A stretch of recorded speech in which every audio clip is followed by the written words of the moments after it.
all because of the passive, all because of the sustain na meron ng Onyx Philippines. Namisdam na naman and instant kill para sa Onyx Philippines. Bilis. Isinama pa nila yung toro sa itaas, men. 10 minuto pa lang ang nangyayari at sobrang daming action na. Tol, Stockton tumalo ni Sril. Kanina pa to.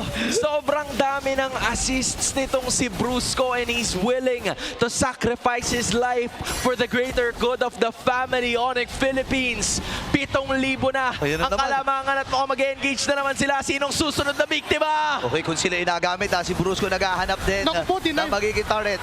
Nagamit na rin yung Winter Crown. Inaabangan na Aray talaga. ko. And King Kong ay nakakuha din ng kill. Ipit itong si Kirk. Pero sapat na yun kasi jungle naman yung nakuha ng Onyx eh. Ang kinailangan pagtulungan ng Team Falcon si Kirk para lamang makakuha sila ng kill. Yun yung binabanggit natin, bago pa man magsimula yung draft or habang nagsisimula yung draft, they have to have someone that can peel for the Claude and the Luyi na hawak ng Onyx Philippines. And it's Kirk.